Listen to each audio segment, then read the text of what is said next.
What's up, everybody? I am back for another reaction video. Happy Labor Day. Yeah. Uh, I'll try to stream as much as I can today. Uh, I was just like, spending most of the day just, chilling for the most part because, yesterday I was on a film set, so I, was exhausted. So I got the day, so I really want to get into this video. uh uh this YouTuber I came across, Literature Devil, and he got this video called Woke versus Tradition, and this piqued my interest, so I want to see what he got to say. If you like this video, leave a comment below, and I will pause here and there to give my overall take. So here we go. Hold on.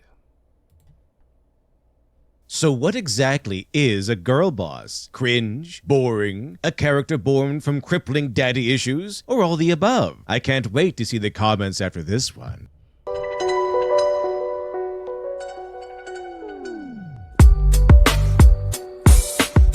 The Mary Sue has always been a topic of controversy among fanfiction writers, but ever since it oozed its way into not just the mainstream, but major mainstream properties, discussion of the character has significantly risen to prominence. A badly written character, most understood to be characterized by its unearned rewards. In fact, this was so universally understood, many a fledgling writer overcorrected to the point of creating the anti-Sue, a concept perfectly described by terrible writing advice. If a fanfic writer really does want to avoid writing a Mary Sue, then they should just do the opposite and make a horrible character who is ugly, ineffectual, flawed beyond the point of being able to function in any capacity, and yet still inexplicably the center of the universe. That'll put those Mary Sue accusers in their place, and you'll be riding high, right over the point they were trying to make. Noting the Mary Sue not only as legitimate critique one should avoid like the plague, but a character every writer worth the title should grow out of writing. However, as American media became more politically polarized by the modern audience, many raised to the defense of these mainstream Mary Sues simply because these particular characters champion their political beliefs. And those pointing out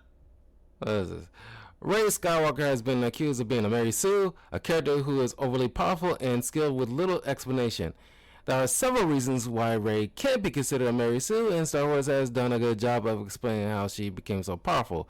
Rey also doesn't fit the Mary Sue criteria because she isn't a perfect hero. She has many flaws and faced several problems that she couldn't immediately solve. It's been like only seeing the sequel trilogy twice, once in the theater and the second time fairly not even recently. It's just been like a couple of years when I revisited all the Star Wars films and shows, which I posted my reviews up on the channel so you can check out my thoughts. But I think they tried to be slick with it, at least with Last Jedi and Rise of Skywalker, by trying to, this is just my personal opinion, throw in little little ineffectual little problems and just say like, oh look, she struggled, and give us a little innocuous thing just to like save face. Well, they know what they was doing because it was the height of like girl boss stuff, and sadly Rey Skywalker was the focal point in all that. On paper, it's not a bad idea. We had a multitude of awesome female characters in Star Wars. However, there's a stark contrast of how they were handled, because certain people in Disney, Marvel like to throw out the words misogynist left and right, where it isn't true for the most part, because all majority of people who lobbed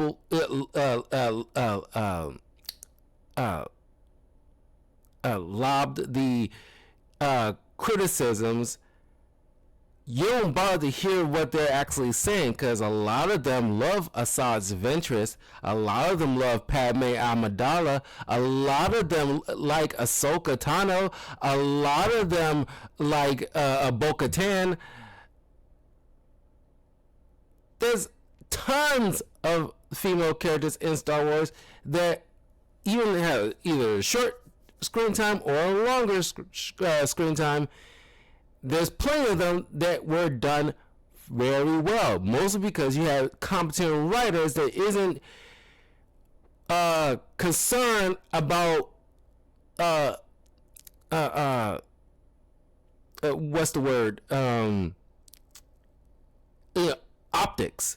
Like, we gotta make sure these women look so cool and powerful, because we don't want to look like misogynist because this woman is struggling in any kind of way.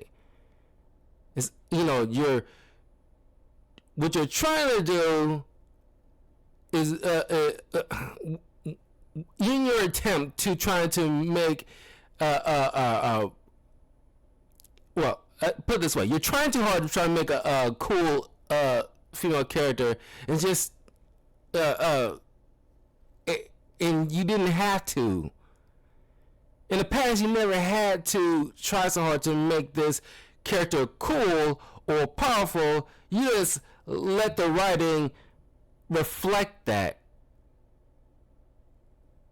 But now you in a bind. Now you're trying to win back the male audience because you put too much of your egg in one female basket.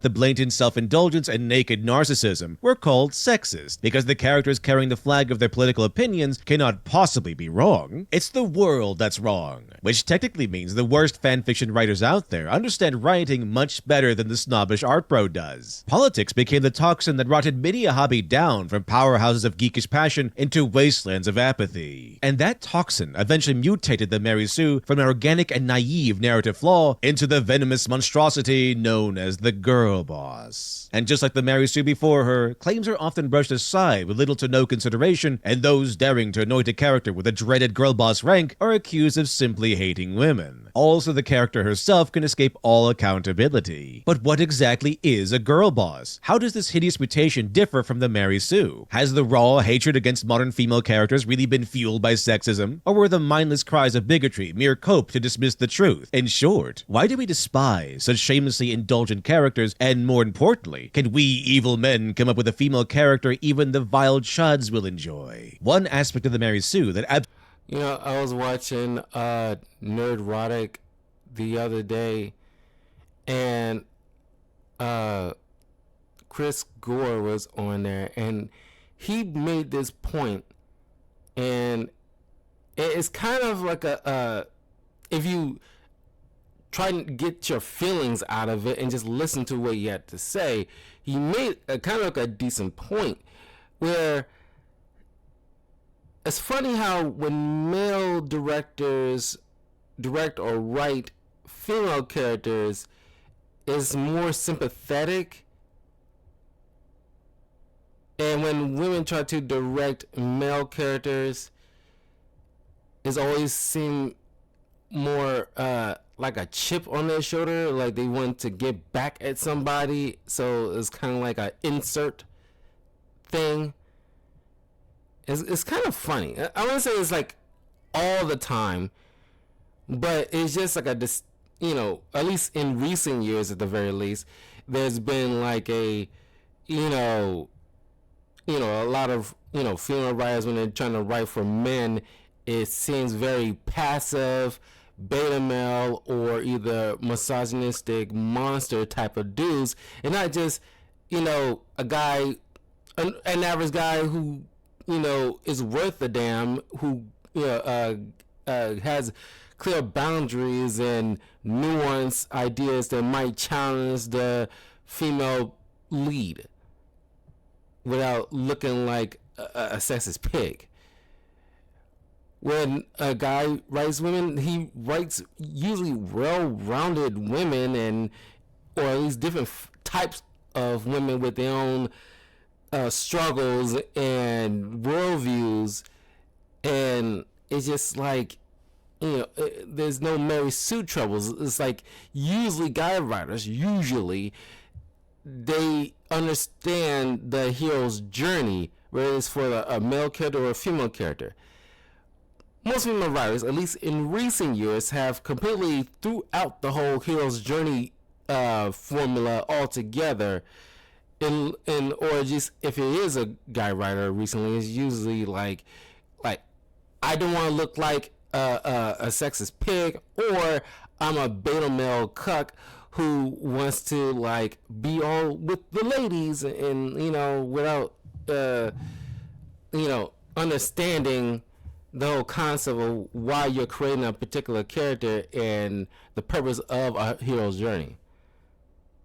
Absolutely needs to be understood, or it follows will not seem wondrous, is what precisely qualifies a character as a Mary Sue. In other words, its ability to break the rules and bend the plot to its whims. This aspect can manifest as a number of things, but perhaps the most common manifestation is its overwhelming power, so we'll use that power as an example. Traditionally, a character starts at their weakest state, relevant to the plot of course, attains a mentor and trains to hone their skills. Rocky Balboa, a longtime boxer, had a mentor Mick who, in turn, helped Rocky train to fight Apollo Creed. In fact, most of the film follows Rocky as he rises from a low-tier boxer whose life is a wreck into a more grounded person, and a fighter skilled enough to stand toe-to-toe with a champion. John Wick, on the other hand, starts his first movie with a long career already behind him, and having made a mark on the criminal underworld as a legendary Baba Yaga. He's forged pacts, made friends, and earned the respect from even his most ardent enemies. Unlike Rocky Balboa, John Wick begins at his most dangerous. Rocky, however, is a young boxer working his way to the top, while John Wick, being an older character, trades youth for skill. In other words, it's easy to believe his master level skills when he begins at an older age. He's already gone through the journey Rocky's about to undergo. Not only has he likely trained, but also lived through experiences enough to earn him the wisdom and instinct to use his skills effectively. A Mary Sue typically violates this balance. To quote a Trekkie's tale, the very story that named this particular demon, "Gee golly gosh Gloriorsky," thought Mary Sue. She stepped on the bridge of the Enterprise. Here I am, the youngest lieutenant in the fleet, only 15 and a half years old. This perfectly highlights the issue at hand. Mary Sues are often granted both the youth of a plucky protagonist and the power of a master. And more importantly, their power often breaks established lore, a trait they gain coming from the fan fiction world. This combination is so egregious that even mainstream writers came up with an easy fix: just make them geniuses. Why hasn't anyone thought of that before? Riri Williams is a suitable example of a Mary Sue. But let's first take a look at the real Iron Man. Tony Stark, too, was a genius. He graduated from MIT, earned multiple PhDs, and also inherited Stark Industries at a young age. While showing off his latest weapon to the US military at an overseas base, he was captured by a band of filthy communists, led by Wong Chu. As a piece of shrapnel slowly dug its way towards Tony's heart, Stark planned to build a life-saving Iron Man suit under the guise of creating weapons for the communist scum. As the old saying goes, communists cannot create, they can only corrupt what good forces have made, or something like that. It's here Stark gains a mentor in the form of Professor Jensen, the most brilliant physicist of all, who even Stark admires. Everyone believed that he died, though the professor wished that he had. Being a brilliant scientist, he of course knew it's better to be dead than red. With Jensen's help, Stark is able to build its first Iron Man suit. But moments before the suit is set to be activated, Wong Chu does what communists often do and ruins everyone's good time. Jensen, knowing full well communists can't resist torturing helpless old men, sacrifices himself to buy Stark the few precious seconds he needs for the Iron Man suit to become fully operational. From here, Tony defeats Wong Chu, frees his prisoners, and walks off into the sunset. In short, Stark was a brilliant, highly educated, highly accomplished, but flawed man whose own hubris nearly led to his death and his capture by communists. And through his harrowing experience, he faced his own mortality, lost his mentor, and faced a life trapped forever within a cold suit of lifeless metal. To quote, "This man who seems so fortunate, who's envied by millions, is soon destined to become the most tragic figure on Earth." Compare this to Riri Williams, a product of the Little Miss fanfiction era of Marvel. So the character debuting as an unapologetic Mary Sue makes sense. This is the era where we get the quirky teenage girl replacement characters like Kamala Khan, Kate Bishop, and of course, Riri Williams, where Tony Stark experienced tragedy, loss, and a life trapped inside of a metal suit. Riri Williams experienced a Disney theme park ride. She never struggled. Riri Williams is written as such a genius hubris and so confident that she'd never failed on a narratively significant level. And that narrative significance often defines the line between a good character and a Mary Sue. Now it's here some might take offense. Of course she struggled. Of course she endured loss and tragedy just like Tony Stark did. And this is technically true. But remember when I mentioned the anti-Sue? Well, like anything else, stories and the way people write them change and evolve over time. And naming the Mary Sue didn't stop fledgling writers from creating them. It just pushed these writers to start dressing up their Mary Sues closer to real characters, when in reality, they just identify as real characters. Writers can give a Mary Sue a flaw, but it never becomes a problem. Tony Stark's hubris made him so confident that he stepped right into danger and was pelted with shrapnel. Riri Williams' flaw is being antisocial. Her dad and best friend were killed in a drive-by shooting and refused to make any new friends, an issue that has great potential as a flaw. We could get a moment where Riri Williams needs help fighting a villain, but has no friends to connect with or allies to fall back on. She could then make a friend, overcoming her flaw, and defeat the villain with a new ally, forging a new friendship that would last a lifetime. But we don't. This is what we call an informed flaw. A supposed character flaw that never actually shows up. Or it's a fatal character flaw that does show up for its introductory scene, and then never shows up again. In other words, a flaw that is narratively insignificant. Riri Williams became antisocial the moment her friend was killed, but she never suffers from that supposed flaw. At most, we got this. We were at a picnic, and my stepdad, Nat, we were at a picnic and both of them get shot right in the heart. Right in the heart. To which Stark AI says, and now you build armor. Ironheart. That's right. This is how Ironheart got her name. Hold your applause. It also doesn't help that she makes plenty of superhero friends off screen and socially connects with some of the most powerful people in the world without an issue. She seems pretty comfortable talking to people and even telling off S.H.I.E.L.D. How is she socially awkward again? In the opening storyline for Riri Williams, a generous 100 pages or so compared to the 13 I've allowed for the original Tony Stark, the most significant character moment her flaw causes actually helps Riri Williams come up with a superhero name. This is to be expected with an informed flaw, and why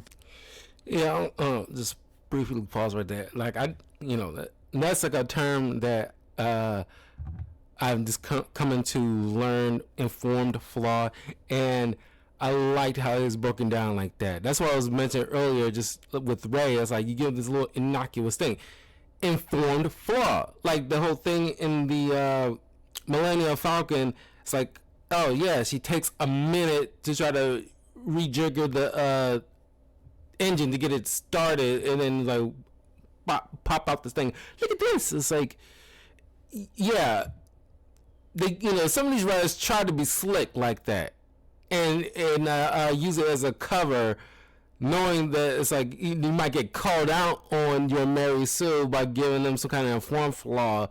It's like, yeah. As I was going through my review of the Ironheart TV show, because I read the introduction of Riri Williams years ago. Now, I can't but compare to more so Batman than Iron Man in a degree when it comes to losing loved ones because of a shooting. Now, that's not a bad start to an origin story for a superhero. However, that that you can't just leave it on the table and just call it a day, and just because you try to shortcut it in a way. It's like, oh, tragedy, set it up, give us some superhero friends. Let's throw them in with the superhero world because we need young black girls, something to idolize. We need to do it quick because we're trying to sell this thing. We're trying to win the girls. We gotta win young black girls. So let's make them just powerful just because. So we need to make young black girls feel powerful, without any rhyme or reason. You just do it in a vacuum. Because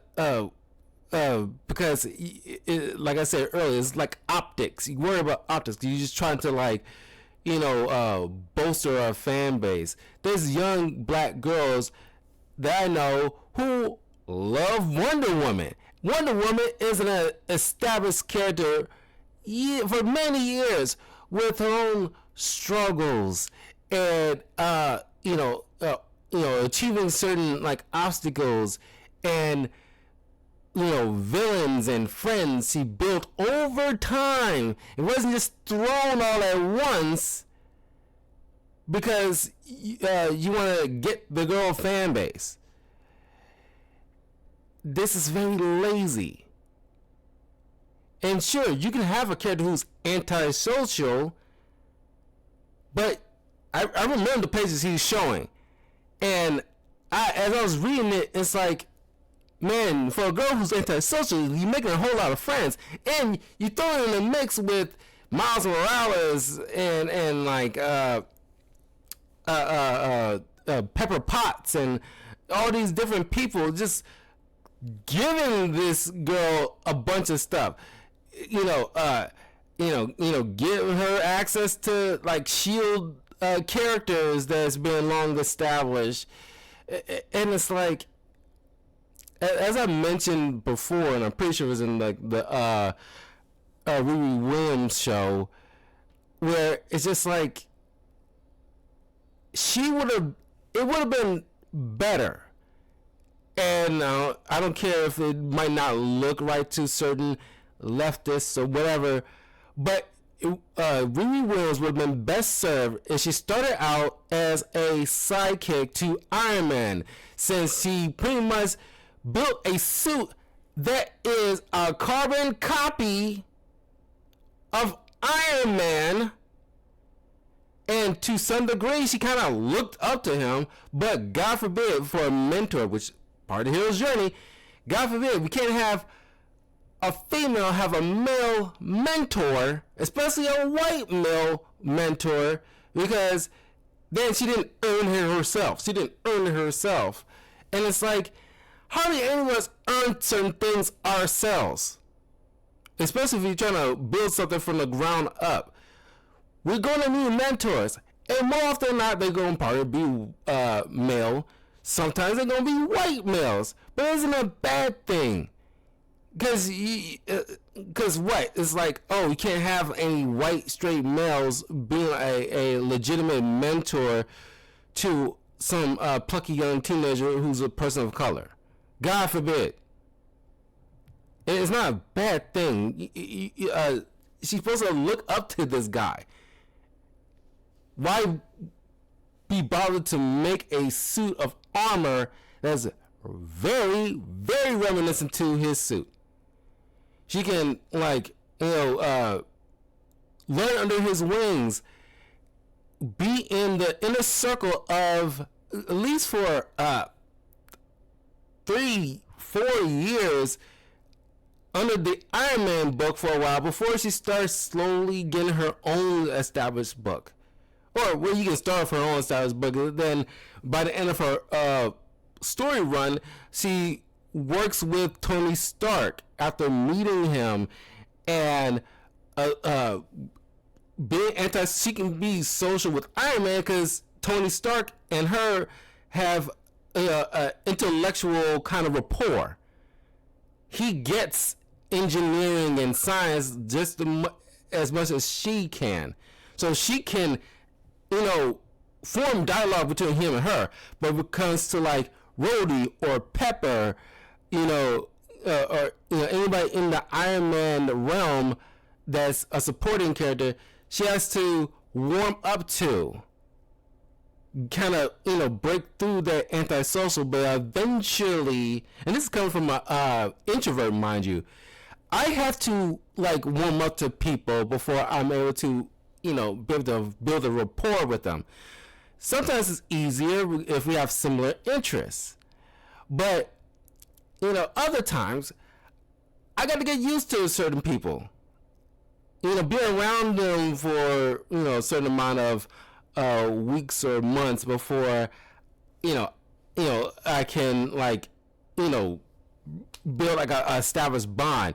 You could have had that with Riri Williams, so when she eventually meets other superheroes, she's a little standoffish.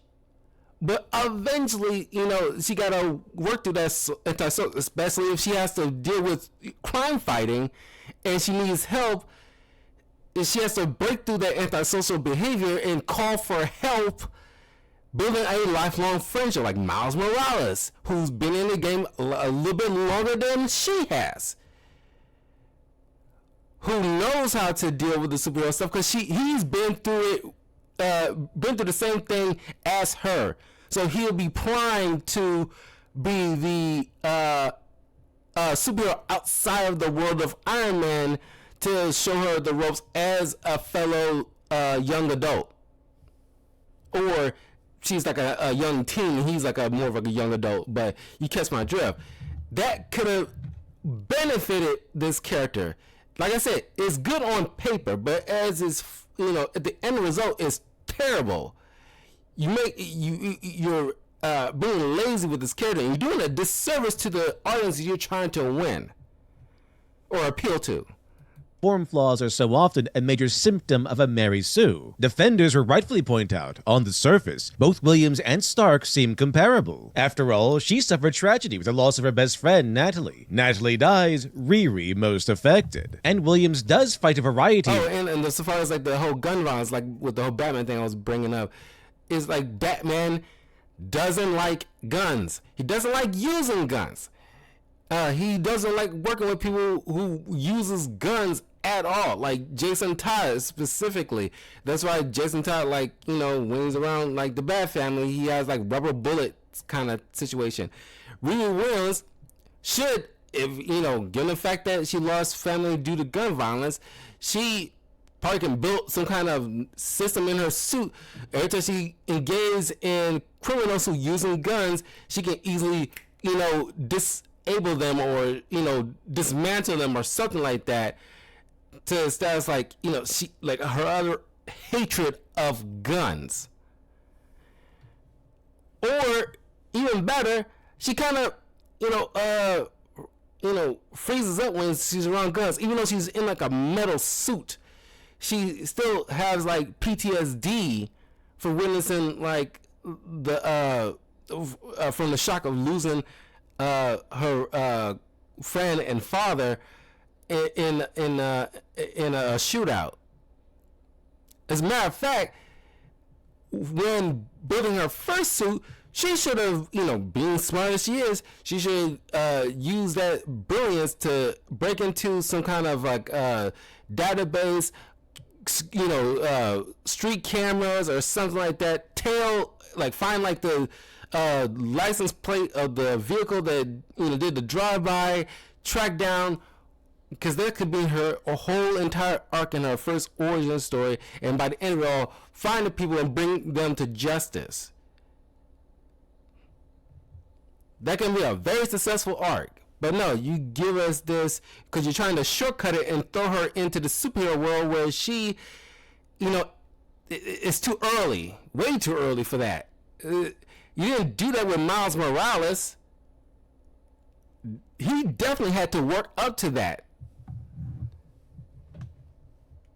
I think they kind of did the same thing with Kamala Khan. Over the course of the 100-plus page run, including ninjas and a ninja lady who can steal tech. So again, on the surface, Williams and Stark appear to be on a level playing field. But this is why I brought in the topics of anti-Sues and inform flaws. A Mary Sue can mimic the appearance and go through the motions of a proper character, but with none of the substance. Here's what I mean. Right after her first run as a superhero, Williams freaks out because her suit has proven inadequate. To quote, "I have no AI. A suit, a machine of this level of integration needs an AI. I don't have the money or equipment," or for any other hero, this would have been a fantastic reaction, because a hero written using the traditional method would have struggled. Imagine a hero who cobbled together his own armor, went off to fight Animax, was crushed, and allowed her to escape. This would reasonably lead to complaints about a lack of AI, or money, or equipment. So when the Tony Stark AI steps in as a mentor, we instantly know what his purpose will be, helping our hero defeat Animax. The lack of this conflict and the lack of this growth is exactly what makes Riri Williams a Mary Sue. 100 pages of story isn't there to show us her journey. It's there to tell us how cool she is. In fact, the entire story begins with a psychologist chastising Riri's parents for not realizing how cool she actually is. Your daughter has tested at a level what they now refer to as super genius. There was genius, and now there's also super genius. I don't think you have to be a super genius to figure out what that means. She's bored because she's smarter than you, she's smarter than me, and you are giving her Sesame Street, dollies, and apple juice in a cardboard box. I had no idea that being too smart meant you can't like toys or juice in a box. I also don't know how Marvel editorial allowed the next 100 pages to carry the same coddling attitude, because it doesn't end there. Like any bad fanfiction writer, they lust for the cake, but scoff at earning the cake. So, of course, Riri defeats Animax without breaking a sweat. Everything goes smoothly. So smoothly, in fact, Riri's battle with a villain isn't even the main focus. Riri's past is. Flashbacks again showing us how cool she is and the drive-by at the picnic where she lost her stepfather and best friend. That's how little the battle mattered. Even the shooting left her unscathed. And all that supposed trauma doesn't change Williams one bit. She's still a quirky little Miss Fanfiction who breezes through everything, converses easily with others, and takes nothing seriously. If the story itself didn't keep reminding us that she's totally traumatized, we really wouldn't know. And Tony Stark's story, he was the one who acted arrogantly and paid the price. He was the one who took shrapnel to his heart, was captured by communists, and forced to make weapons while secretly working to escape before his heart was either shredded by metal or a bullet. It was his own virtues, his mental fortitude, and his connection to Yin Sen that allowed him to survive. Stark suffered a permanent condition as a reminder of his past sins. Yet Riri Williams has convenient emotional scars that only manifest when the story needs them to, and never interfere with her fun or how cool she is. She's blameless and sinless, a victim of the world, yet completely unharmed by it. And the story never lets you forget how resilient she is. Over 100 pages and nothing is her fault. Tony Stark admires her. S.H.I.E.L.D. wants to recruit her, and the most intense struggle she goes through is using her supposed trauma to get her superhero name. Otherwise, Williams converses well with others despite being antisocial. She made friends with Miles Morales off-screen. She lost her loved ones in a shooting, yet she can battle supervillains with so little struggle. She's more concerned with being late for dinner than survival or saving people. She's an ordinary quirky teen, yet she can defeat ninjas. She lacks Stark's millionaire resources, yet she can build an Iron Man level suit from dumpster diving. Did she make that thick military grade armor out of soup cans? Also, she has no AI, but can launch her arms, have them seek out a target, and then return to her. It would be one thing if the suit looked and operated like she cobbled it together from car parts and scrap. Just a metal suit like Stark had in his first issue, but worse. However, even before Stark enters the scene, Williams' armor looks like it walked out of Stark HQ.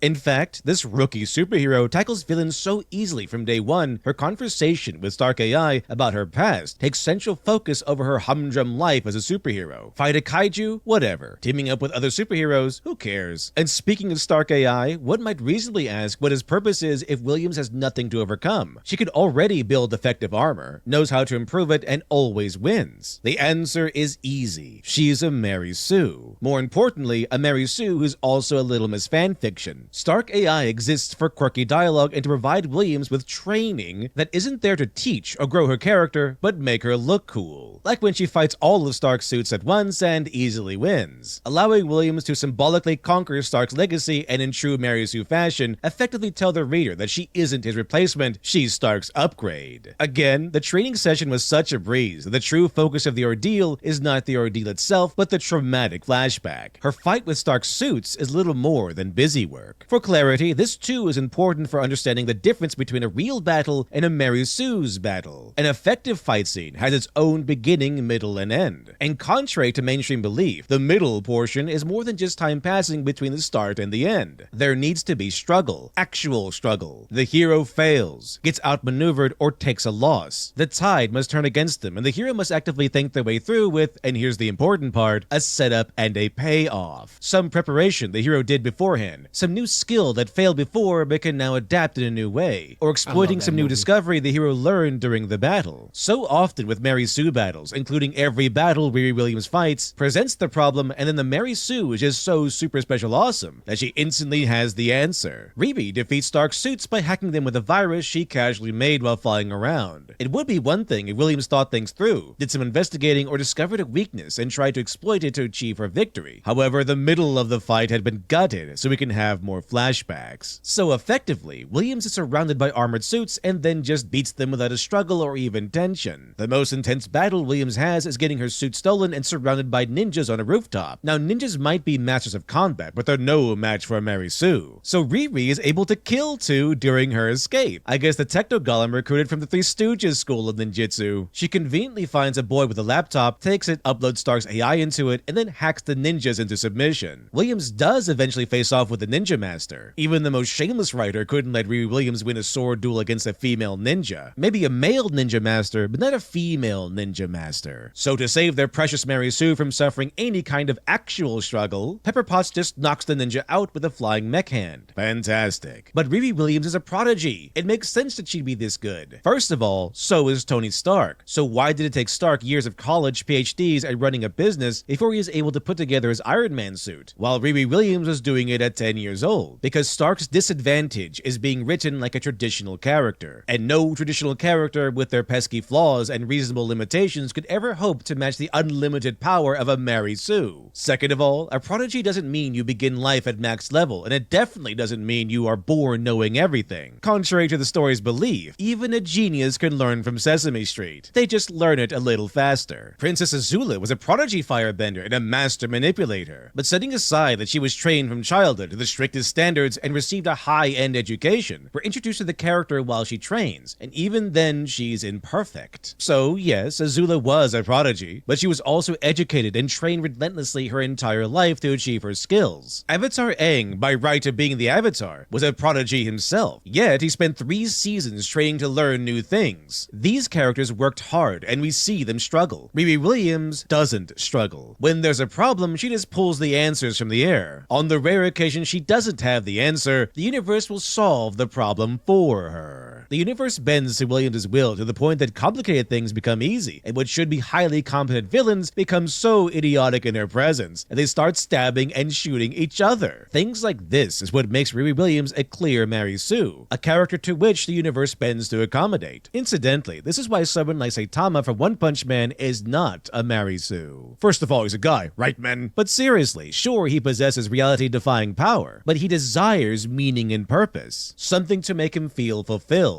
But his overwhelming strength takes the challenge away from every fight, and his superhuman nature makes him feel more and more disconnected from humanity. The power that seems like a gift can feel closer to a curse, and the world does not bend to accommodate his wants or needs. Saitama must find fulfillment on his own. I chose Riri Williams in particular because her story also has elements of what would later become major ingredients in a girl boss, a most monstrous mutation of the Mary Sue. When Black Widow beats up a hallway full of muscle-bound men, it's supposed to be cool. When a girl boss does it, it's a girl power revenge fantasy about hurting men. Essentially, the formula of a Mary Sue is character plus privilege equals power. Power here meaning the overpowered feeling audience members get from watching a Mary Sue, and privilege here meaning that the universe, the writer, rents the character its undying love. In other words, aid with their particular conflict, wants, or needs. The formula for a girl boss could be described as character plus privilege plus politics equals power. Most notably, feminist gender politics. So girl bosses can be identified by their distinctive hostility towards men. If not overly present in the character herself, then this hostility will be ever present in the story and its writing. Aside from Williams' training session where she symbolically castrates Stark's legacy, the story also stomps on Tony Stark's credibility by naming Pepper Potts as a true genius.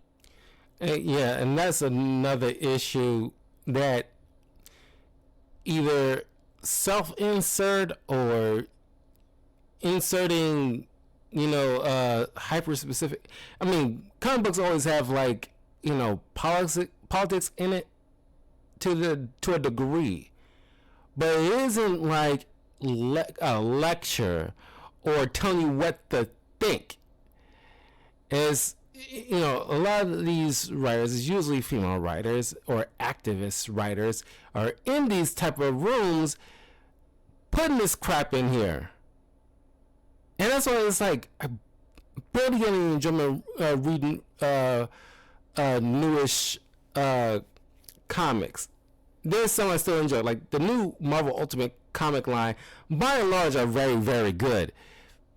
Because there's a lot more freedom for, like, honest to goodness writing of credible characters without, worry about, like, inserting whatever gender politics or whatever you want to put in there. Or fairly recently, I was watching a video, talking about some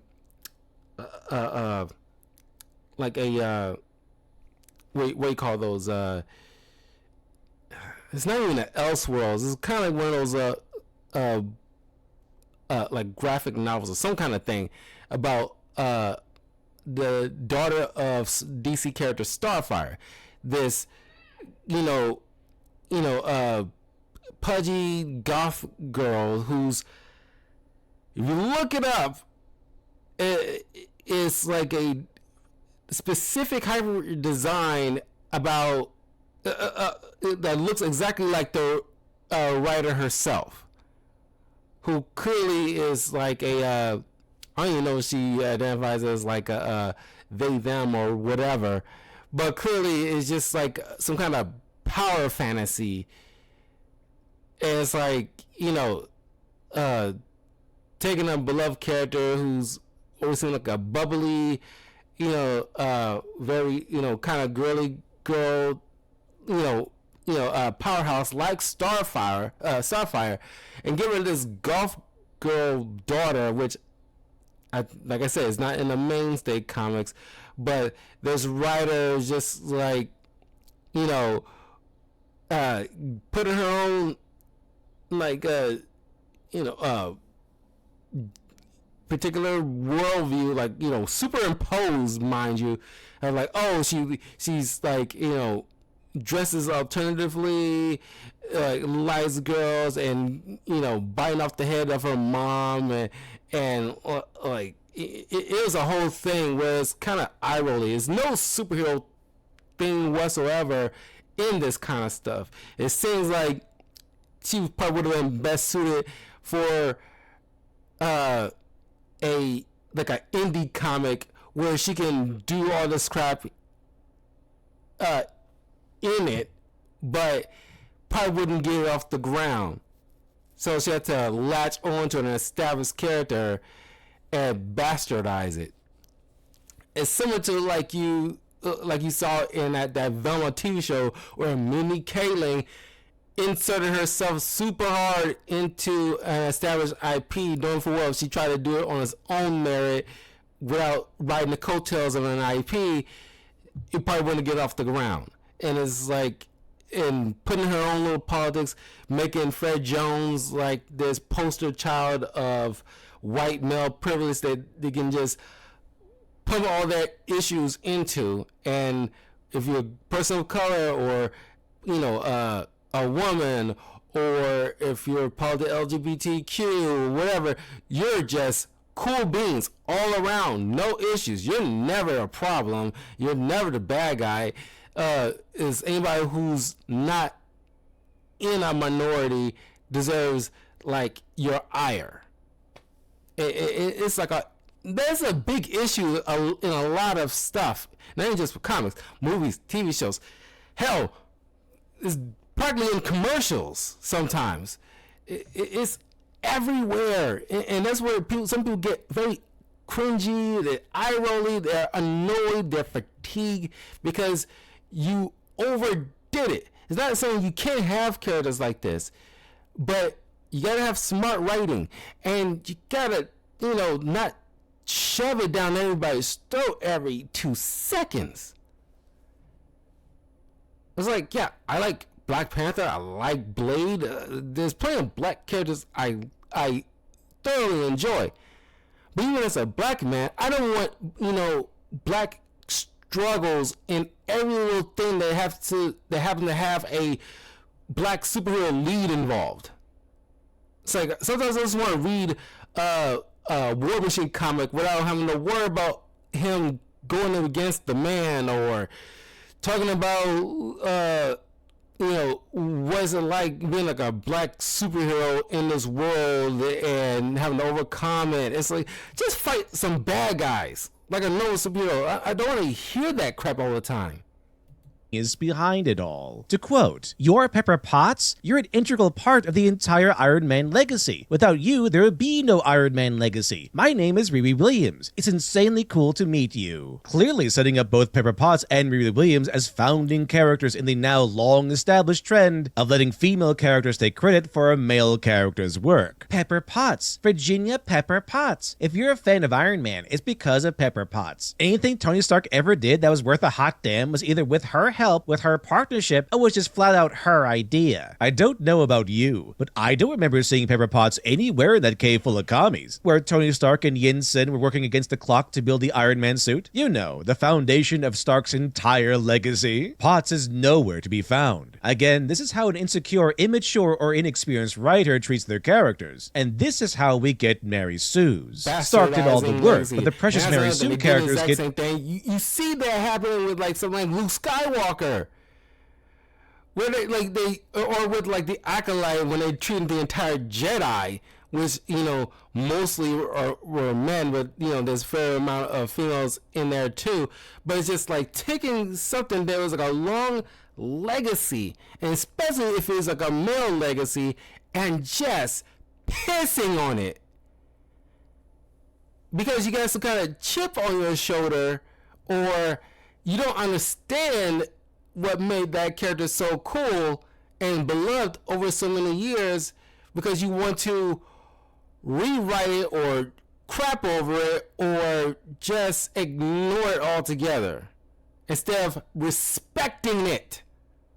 Riri Williams should be looking at Iron Man with admiration. Not to say that Pepper Potts didn't have contributions, but she wasn't at the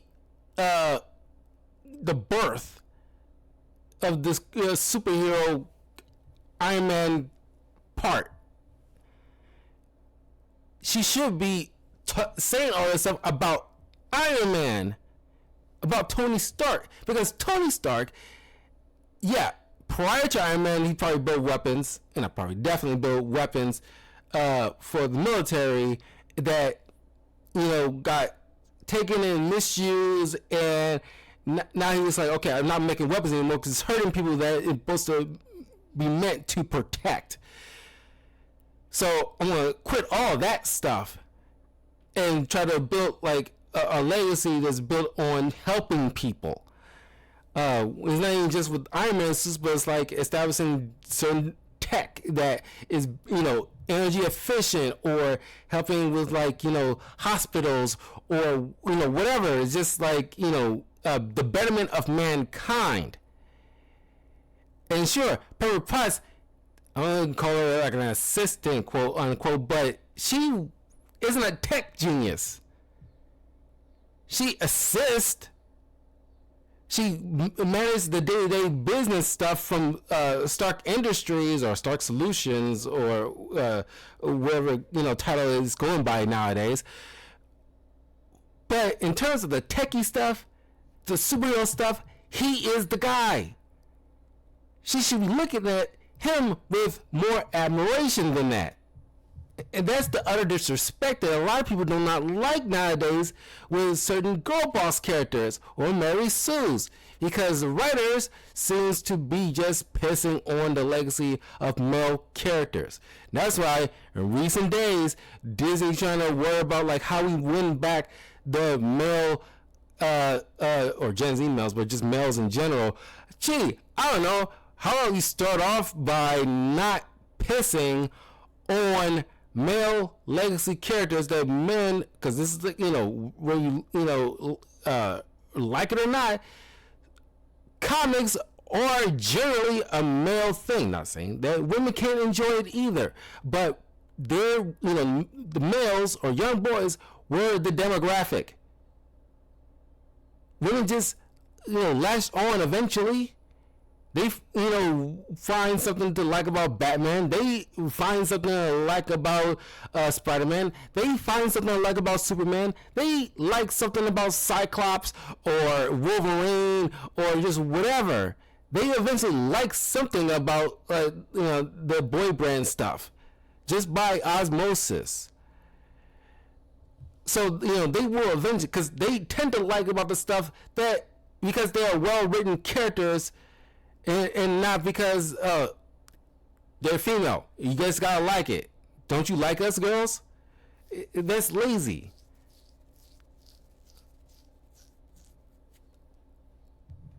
It's just like, you don't have to worry on winning back any men if you just like, left well enough alone. all the credit, while also being allowed to stomp on the old character's legacy. This anti-male attitude and this kind of writing would eventually form the infamous girl boss. Just as a Mary Sue bends the rules of the universe around her, the girl boss too has that power, but with the addition of changing men into incompetent sexist morons. Oh, stop it. Don't tell me to stop! Damn it, you're weak. But it's easier to be tough in front of defenseless little girls, huh? Men in positions of power got there via privilege rather than ability. Do you think Tony Stark would be Tony Stark if he wasn't a billionaire? Or, and this is their favorite, got into an elevated position by stealing ideas from women. I'm not about to let a man take credit for a woman's work. Remember what Riri Williams said? Anything Tony Stark ever did that was worth a hot damn was either with her help, with her partnership, or was just flat out her idea. Even men like Tony Stark are degraded so the hip new girl boss can take over. In short, a Mary Sue is the author's personal power fantasy, while the girl boss is a Mary Sue that fights the fictional patriarchy. Disney Star Wars serves as an interesting example. While all three are shameless mockeries rather than actual Star Wars films, between The Force Awakens and its sequel, The Last Jedi, things shift both dramatically and philosophically, which then leads me to an interesting position of defending Rey Palpatine. Sort of. Here's what I mean. Rey, as a Mary Sue, has been explored time and time again. However, in The Force Awakens, the character was a mere Mary Sue, a character dubbed the central player of the universe. The Force Awakens gave Rey tension-killing combat skills and handed her Luke's lightsaber. And yes, it is Luke's lightsaber passed down from father to son, unless you're waiting for it to go through space probate or something. The movie also gave her the Millennium Falcon, ace-level piloting skills, a lackey, and the admiration of Han Solo and even Kylo Ren. However, aside from Rey chastising Finn for taking her hand, Rey's character is more of a traditional Mary Sue without an anti-male vendetta, a pure power fantasy coasting through an adventure with max-level skills and wide-eyed innocence. The Last Jedi, on the other hand, arrived on the scene with a loud and proud anti-male agenda. The movie made every male hero an idiot or a child in need of enlightenment by women. Poke your head out of your cockpit there. But perhaps the most egregious girl boss moments allowed Rey to defeat Luke Skywalker, easily escape from the heart of the First Order, walking away from Snoke's smoldering corpse, and leave Kylo Ren utterly defeated. Remember, Rey defeated Kylo Ren in The Force Awakens too, but here's the difference. The Force Awakens spent its runtime running a Little Miss fanfiction character through a juvenile power fantasy, which means every story decision, rather than character growth, was about making the character you, and sending you on a cinematic equivalent of a Disney ride. You're the one leading the adventure. You're the one flying the Falcon. You're the one getting approval from Han Solo, waving around Luke's lightsaber and dominating a Darth Vader wannabe. Compare this to The Last Jedi, when the movie spent most of its time belittling men as egotistical man-babies who never grew up. Kylo Ren becomes an angry incel who really wants a girlfriend. Luke Skywalker apparently fell to hubris he never had, and the movie tore down its central masculine hero so the Force can be female. When Rey defeats Kylo Ren in The Force Awakens, it's pure power fantasy, meant to ingratiate a Little Miss fanfiction. When Rey defeats Kylo Ren in The Last Jedi, it's the cringy crescendo to the blatantly anti-male messaging of the film, telling us that Rey's optimistic faith in Kylo Ren was misplaced, that believing in a man's capacity to set aside his own ego or see reason would ultimately lead to disappointment. This is the lesson she learns. While Rey wasn't reforged into a full girl boss, The Last Jedi's narrative carried the attitude that girl bosses would eventually pick up. Prey, however, was a female-led predator movie starring an American Indian named Naru, whose character and narrative are full examples of the girl boss archetype. The story we're promised is about a 1700s Indian versus a predator. A cool concept, in theory. But the actual story is very much a girl power fantasy starring an insufferable girl boss. And few things illustrate this better than her flimsy motivation driving her to become a hunter. My girl, you are good at so many things. Why do you want to hunt? Because you all think that I can't. An important moment both narratively and critically. In fact, we'll come back to this in a bit. Remember, a girl boss is character plus privilege plus politics equals power. So how is Naru privileged by the narrative? Her brother Tabe is the village's ace hunter. A man so respected he's a favorite to become the next war chief. Let me say that again. Tabe is favored to become the next war chief, meaning he'll be the one leading and ordering warriors into battle. He'd gone through trials and training and earned his spurs by bringing home the head of a lion. Meanwhile, Naru has yet to undergo even her basic rite of passage. So of course, course, we learn that the brother didn't truly succeed. The lion had been weakened by Naru's plan. The brother may have dealt the killing blow, but it was Naru's plan that won the day. To quote Tabe, "You want to know how I killed that lion? Your plan. The tree. You weakened it. You had it, Naru. You can see what I miss. You always have." Even when a character is facing death, he still can't let an opportunity to give Naru emotion validation pass him by. There's no amount of training or years of sacrifice that can outmatch the skill of a Mary Sue, let alone a girl boss. When the hunters are sent to look for a lost friend, Naru insists on coming along. Instead of being told to go home for overstepping your place as a non-hunter, she's allowed to stay. Fortunately, Naru is not only the bestest hunter ever, but she's also an expert tracker and a medicine maker. She should stay. She tracks well. You find Puya alive. She knows medicine. It's her lead they follow, and when they find their friend, it's her medicine that saved his life. Naru is often overlooked by the Predator because it doesn't see her as a threat. This aspect gives Naru her plot armor and plays an additional role we'll get to soon. Now, remember her brother Tabe, the great hunter, the man destined to be the war chief? Both he and Naru are captured by the horde of evil white men. Though in a girl boss movie, saying evil white man is a bit redundant. Tabe is humiliated, bled, and left as bait alongside Naru, but it's Naru who thinks up an escape plan. And when Naru goes back to save her dog, she suddenly becomes Connor Kenway and just wipes out the entire camp without breaking a sweat. As a reminder, Naru has yet to earn anything of note. She's not a warrior, and even her hunting skills are self-taught, because heaven forbid a girl boss has a mentor, especially a male one. That would mean he'd be above her, and we can't have that. Again, there's no level of training or accomplishment a man can undergo or attain that can hope to match the skills of an untrained self-taught girl boss. Case in point, after spending the entire movie being a major threat, wiping out veteran warriors and a whole band of European hunters, when the Predator faces Naru, he loses so many IQ points he forgets how his own equipment works, and just before he's about to kill Naru, he accidentally shoots himself in the head, leaving Naru to claim that head and take full credit for the kill. So what about the politics? At the start of the movie, where Naru should be at her most insignificant, she's with her brother aiming an arrow at a nearby bird. She takes aim so long that her brother quickly fires an arrow and does it for her. Traditionally, this would be the main character's failure, showing us that they still had some growing up to do, and that their elder sibling stood as a measure of that growth. However, Naru is a girl boss. Turns out she wasn't having trouble, she was just waiting for the bird to circle back so she can shoot it without having to cross the river to get the body. So now her dumb brother has to swim across in shame. I was waiting for it to circle back. Now you're gonna have to cross the river to get it. I think this moment really hits home what kind of movie this is right from the start. And some people might say, well, Naru failed at the start when the deer she was stalking got away. Yet even then, it was scared away by an oncoming storm and the Predator's arriving ship, not Naru's incompetence. This is Galadriel from Rings of Power getting bullied and then beating up the boy who bullied her because he was jealous of her inherent awesomeness. This is Captain Marvel trading with her secretly evil male mentor and showing that she can easily destroy him if she just used a sliver of her real strength. Girl bosses are built around fighting the patriarchy, so they love the idea where a great man is exposed for stealing a woman's work or fighting back against a man profiting from a woman's efforts. Or as girl boss extraordinaire Batwoman explains it, I'm not about to let a man take credit for a woman's work. This is Captain Marvel finding out she's been tricked by the enemy and breaking free of their control over her, robbing them of her girl boss power. Now, I have to slightly disagree with the whole Naru Prey film, because I really like that film.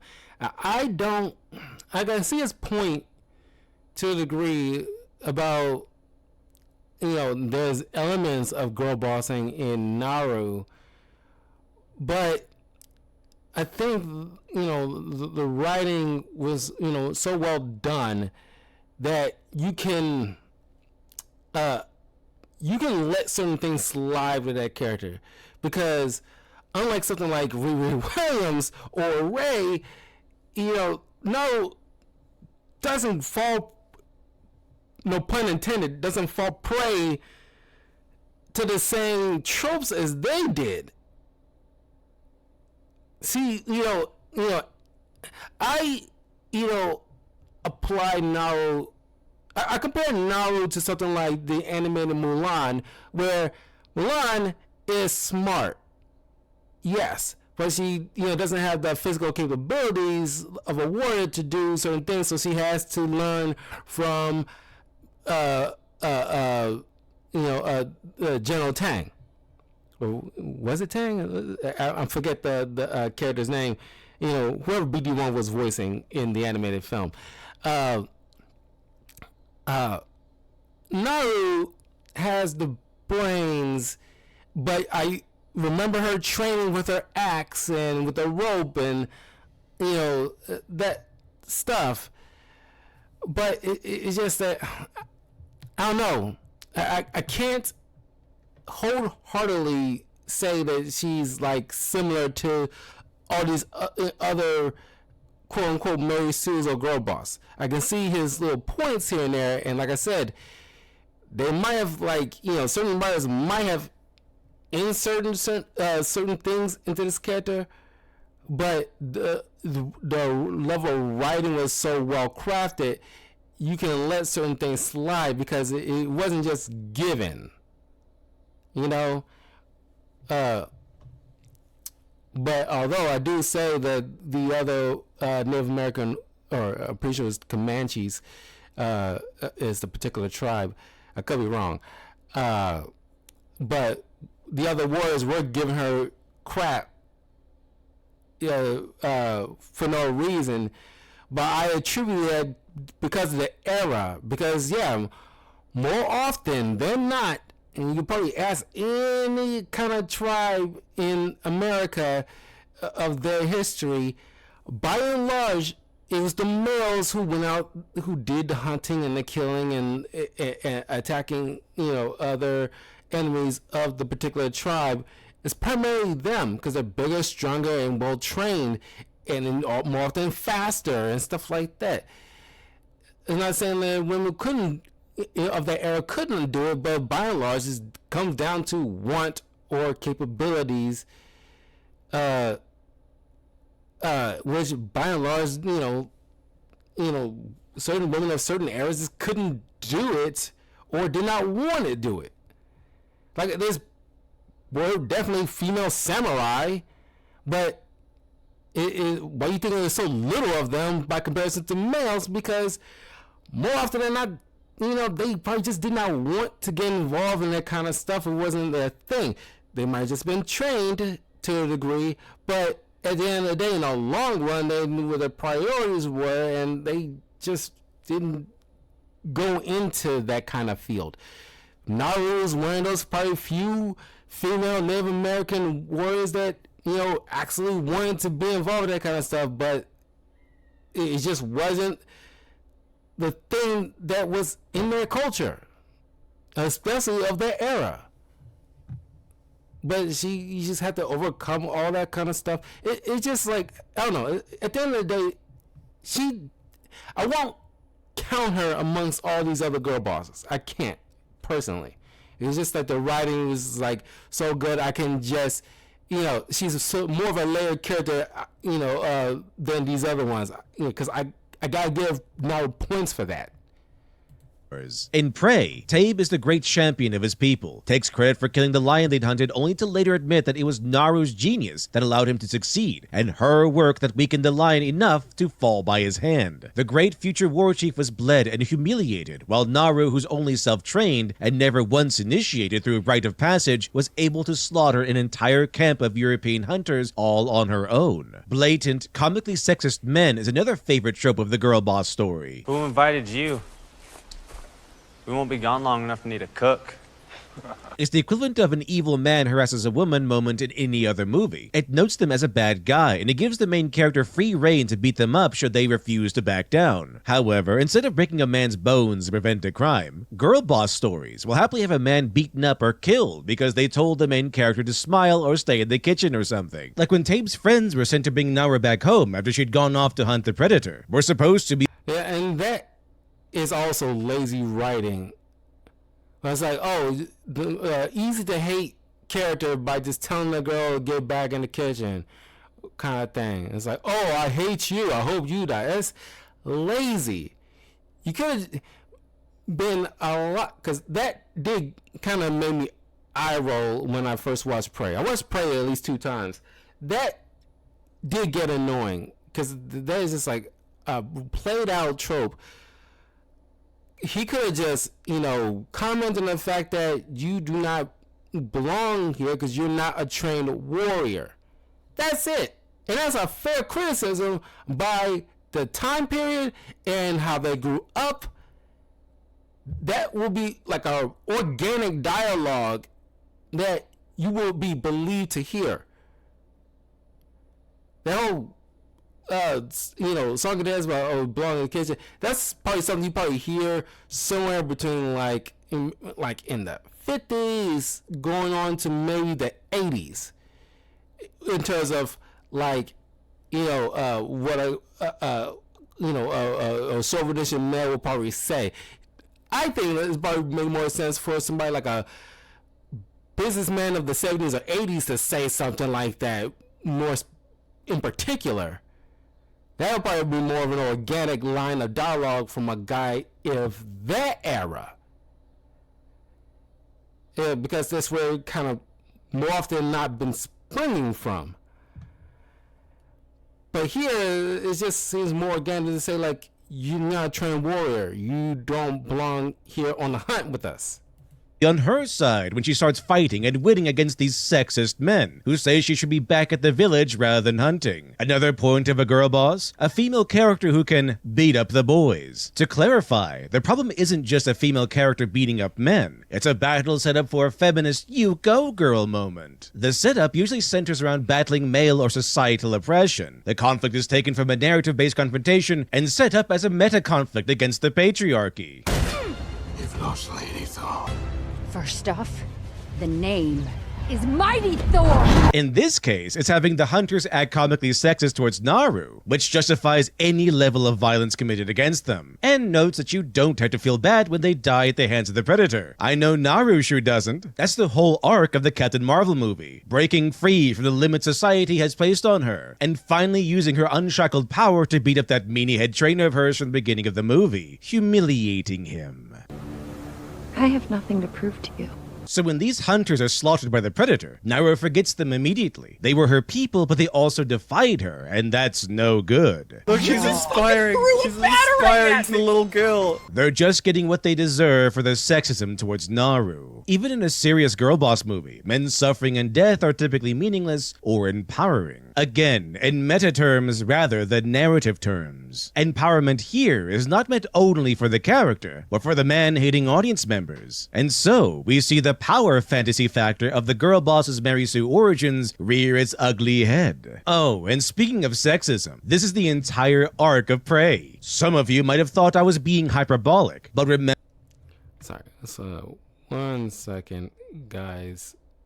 Gotta get something really quick.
Sorry, had to get a quick snack break.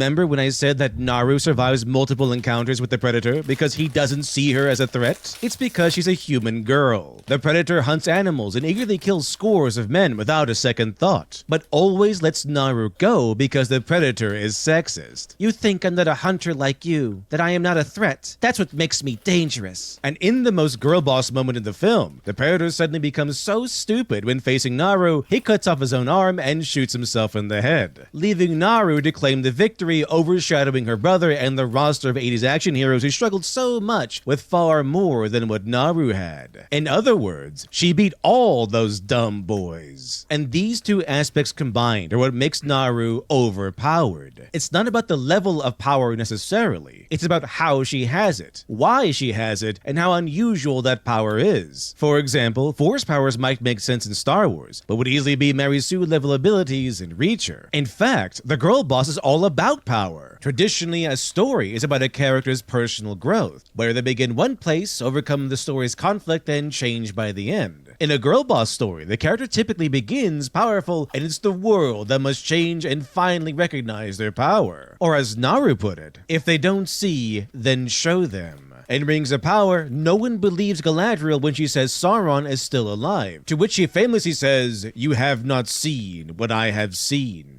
Galadriel is ultimately proven correct. Essentially, the arc became less about Galadriel changing and more about the world learning that she was right and they must now suffer the consequences for denying her. Captain Marvel is about being all-powerful but limited by her captors, and her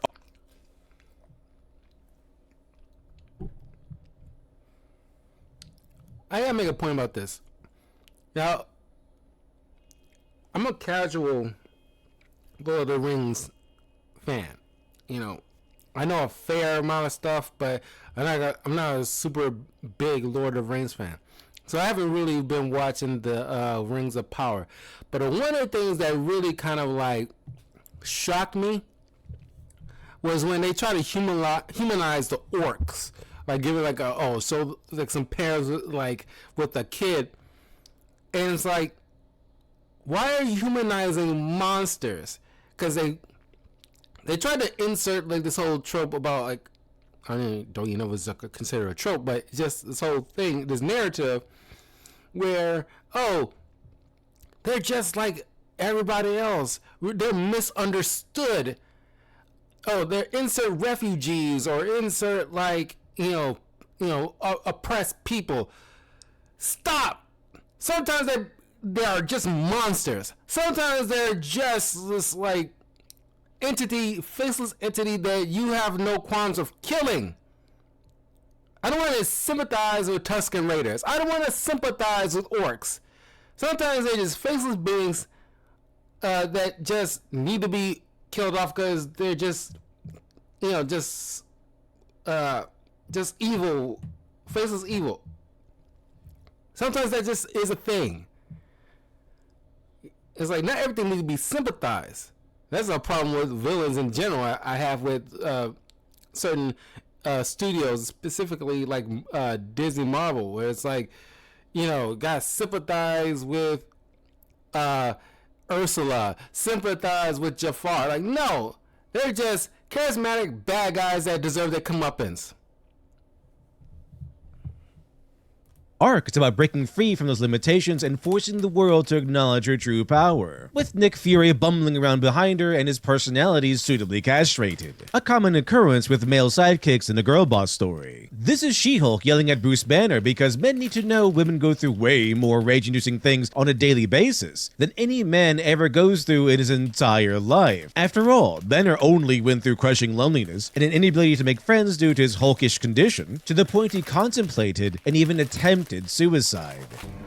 I didn't see an end, so I put a bullet in my mouth and the other guy spit it out. But She-Hulk has to deal with catcalls and bad dating choices. And also, She-Hulk is just naturally in control of her Hulk form. Years of issues dealing with the Hulk was just because Banner was a dumb man and couldn't control his rage. People do point out that She-Hulk became so infuriated with Bruce while telling him how in control she is that she changed into her Hulk form, showing that she does lose control. It's funny, haha, and that we're all being hyperbolic. But long gone are the days of conflict and consequences. If She-Hulk truly lost control, then the rest of the episode would center around her smashing cars and ripping buildings from their foundations. Getting heated and changing into your Hulk form is a little different than becoming the Hulk and trying to kill all your friends. Again, her character arc revolves around already being skilled and working to make the world acknowledge how awesome she already is. With Naru, even her mother just admits she's a Mary Sue, because just like Ray and Riri Williams, she's unreasonably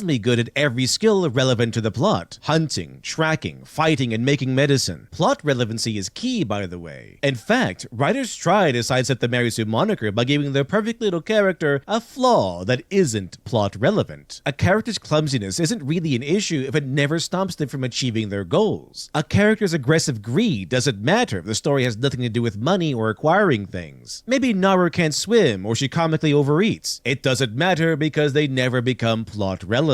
So this leaves her with no room for character growth. She doesn't train to get better. She's self-taught and is somehow on the same level or even better than experienced veteran warriors. Remember, her entire motivation is proving how awesome she is. That she can hunt because society tells her she can't. The closest she gets to any kind of change is messing with her axe, deciding to tie a rope around it, and then instantly becoming able to hit with maximum accuracy a minute later. Imagine watching a Harry Potter movie, but it's about Draco Malfoy getting whatever he wants, escaping all consequences by pointing to his father, and never grows as a person. A Mary Sue is character plus privilege equals power, like playing Dungeons and Dragons as the Dungeon Master's girlfriend. A girl boss is character plus privilege plus politics equals power, like playing Dungeons and Dragons as the Dungeon Master's girlfriend who's also a sour-faced feminist. And speaking of Draco Malfoy, it's so simple to identify these girl boss characters as arrogant, boring, and downright cringe that most people instinctively find them unappealing, which is why the Mary Sue grew to such infamy. To not only support but vehemently defend these characters typically takes a mind that has deviated so far from factory settings that the warranty has long been violated. Just as the girl boss carries a heavy and hostile political bias, their defenders are similarly motivated. To put it simply, I highly doubt their defense would be so eager and so self-righteous if these characters were male. Which leads us to a delicious irony. In their hate-fueled haste to demonize men and get revenge for illusory slights, these pieces of media have accidentally made interesting male characters. The Barbie movie's Ken is a perfect example. He was portrayed as a dim-witted protagonist who's entirely motivated by the thought of making Barbie his girlfriend. So he grows from an incel pining for a woman who constantly rejected him to a manosphere Andrew Tate wannabe. The next question is, why? On one hand, had these been male characters being handed every power, victory, and love interest, I imagine they'd be met with furrowed brows rather than praise. However, the reality is, nobody cares if male characters are humiliated, if they suffer, or if they're flawed. Ken began as Barbie's second-class citizen simp who came from a world where Ken dolls are used and forgotten about. In other words, oppressed. He overcame the oppressive government of the Barbies and installed the patriarchy which allowed the Kens to rule instead. And after his defeat, he stops being Ken and Barbie and becomes just Ken. Girl boss stories don't care because men have no value, while good writers also make their characters suffer because it's ultimately the struggle that makes the character inspiring. When we say John Wick is pain,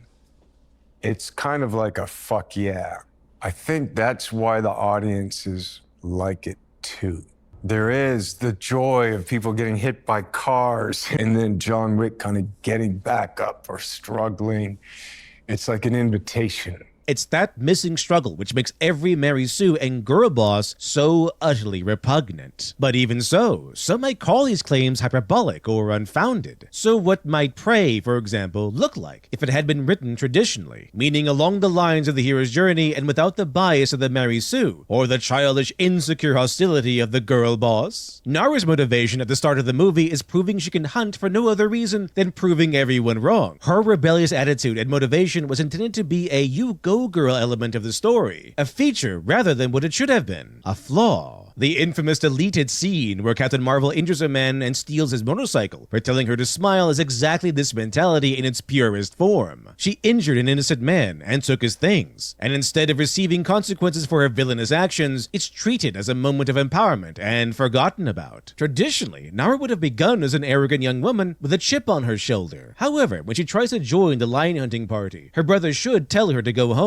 After all, she hasn't earned the right. And in this rewrite, Tape has graciously played the role of her mentor. But Naru inevitably decides to tag along anyway, instead of being the secret reason why her brother succeeds, because she's just the bestest ever. She actually hinders their hunt and nearly gets herself killed. And Tae both kills a lion and carries Naru back to the village. Her first major failure in this case is driven by her unrelenting pride. So the next morning, she wakes early for a hunt on her own to heal that wounded ego. After seeing the predator kill the bear, Naru gets her first big dose of reality. The romanticism of hunting fades away and she sees the true danger lurking in the forest. As an extra insult to the injury, the predator doesn't see her as a threat. Despite her boasting, the great hunter's instincts detect very little danger from our main heroine. It's here that Naru realizes how pathetic she is. She isn't ready for this fight, but it's too late. She can't quit now. So this is when she comes up with the axe and rope combo. While out training, she runs into a band of warriors who'd been sent by her brother to bring her back home. But instead of fighting them, Naru tries to warn them. She might even be happy to see them. A relief. She might be trapped in this conflict, but now she doesn't have to face it alone. Or so we think. No sooner does Naru feel her hopes rise than we see the group fight the predator and die. Naru runs, and this is when she's captured by the European hunters. They want her help fighting the predator. Naru tries to warn them too. The language barrier gets in the way. Naru is used as bait, and this is when her brother arrives. Not as a pathetic captive, but as a valiant rescuer. The predator kills the hunters while Tae frees Naru. Tae prepares to face the predator, to get Naru out of trouble like he did with the lion incident. Meanwhile, Naru goes back to get her dog. This is when she encounters the translator returning to camp, wounded, missing a leg, and in need of help. Naru trades medicine for firearm knowledge. Eventually, Tae fights the predator while on horseback. Naru feels like he might win. Surely Tae the great champion can defeat the predator, but he loses. Naru watches her brother killed in front of her, spending his last moments buying her time to run. Naru escapes and at first tries to return to the village, but she changes her mind. She chooses to stay, all to repay the debt she owes her brother, and decides to hunt the predator back in his name. However, Naru knows she can't outfight it or overpower it. As an uninitiated hunter, she lacks the skill and expertise to outmaneuver him, so she uses what she does know. In this version, she takes down the predator by using her knowledge in medicine to make a lethal poison. Now things come full circle. A skill that symbolized the feminine role she once resented, now the key to her survival. But even then, her victory is only made possible by the wounds her brother caused the vicious alien. A way of saying that his sacrifice was not made in vain. In fact, in our version, instead of bringing back the predator's head to affirm her selfish ambition, things once again come full circle as Naru brings back her brother's body, just like when he carried her back when she was knocked out by the lion. Naru, having outgrown her selfish ambitions and gained respect for the hunting profession and adoration for the man her brother was, and who she will likely emulate. So here we have a traditional character arc, as Naru begins arrogant and naive, and ends the tale a far more mature person and far wiser than she had been. Even still, some might say that I'm being unfair. Naru isn't a girl boss. I'm just putting too many expectations and demands on her character that I would never demand from a male character, right?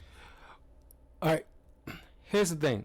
I'm not like disagreeing with him because he makes some valid points. This is probably just maybe difference of opinion when it comes to Naru specifically.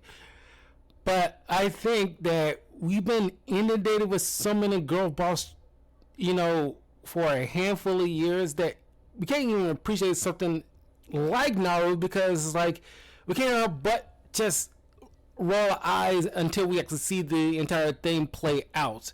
Because it's just like with what's her name who was in that that Mad Max prequel with the girl with the who played Princess Peach in the Super Mario movie, who voiced Princess Peach in the Super Mario movie. I forgot her name. She was in that Mad Max prequel, taking on the role that previously Charlize Theron was in, and that movie turned out to be pretty good, but it was met with resistance at first because everybody just expect another girl boss thing, and that's Hollywood's fault mainly because, or at least certain studios' fault mainly because they've been going down this rabbit hole, put all these eggs in one basket with girl bossing every little thing, female lead this and female lead that. with hardly any layered characters amongst them, but for a few. So, of course, when we do eventually get some cool female lead, it's just like met with like, you know, like, oh my god, are we going to do this over again? Another girl boss, another one. It's like, you know, no layered character amongst, until we actually see it. It's like, oh, okay, it's actually a decent character. But it's just, we can't help but see, like, if Sarah Connor was made today, or Ellen Ripley was made today, it would be met with resistance, because we can't help but think like, you know, it's like, you know, what are we doing here? It's like, why we come here just to see like just women just win at everything or just get everything, because you don't want to look like you're misogynist or you hate women or whatever.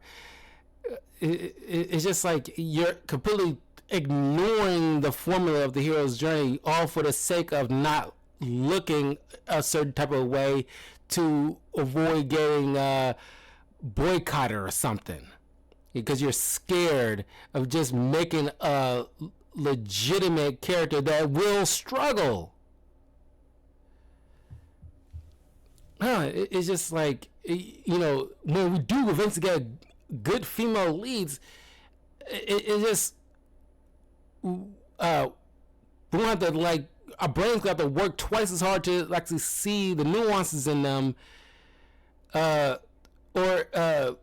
you know, actually, you know, like, read the character a bit, because we can't just take it at face value no more. We can't walk in blindly anymore, because it's just like it's the same old shtick, and they have to know to blame the audience or the male audience.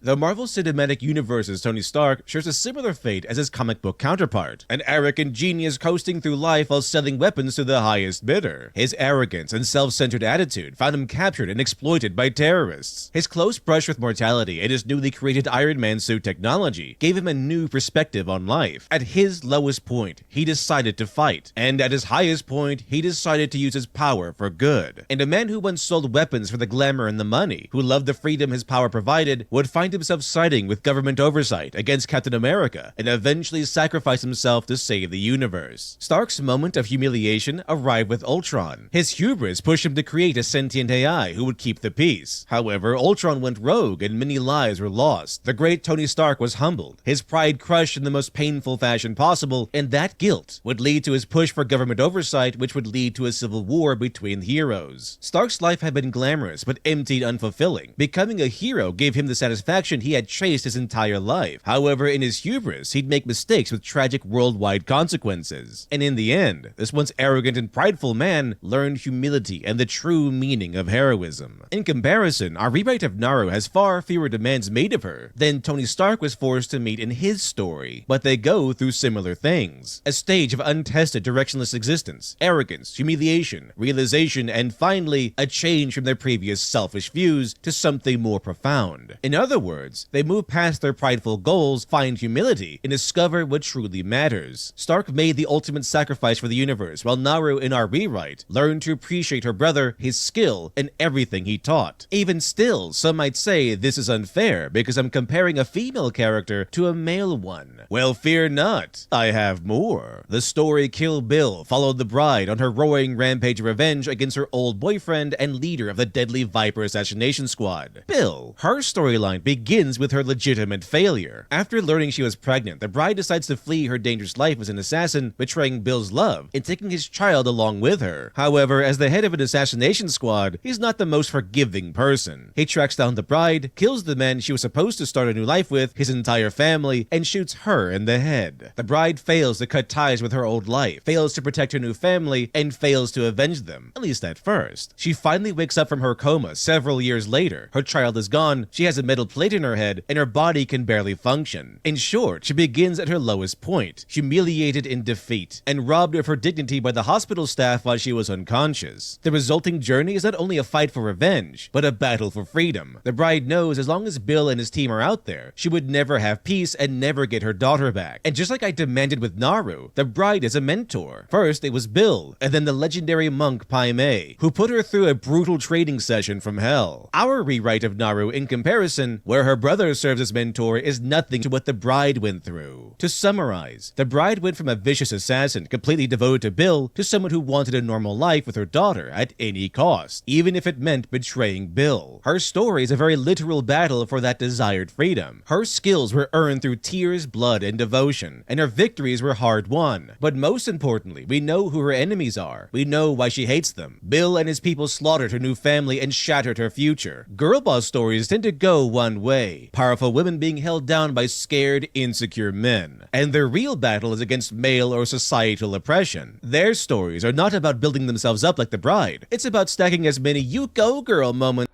And that, like, I know it was the height of the Me Too era, which a lot of this was springing from, but that Black Widow movie is just like, it might as well just, it's subtle as a brick in the face. Clearly it was the Harvey Weinstein type of character, a fat, disgusting white guy that's, you know, manipulating women.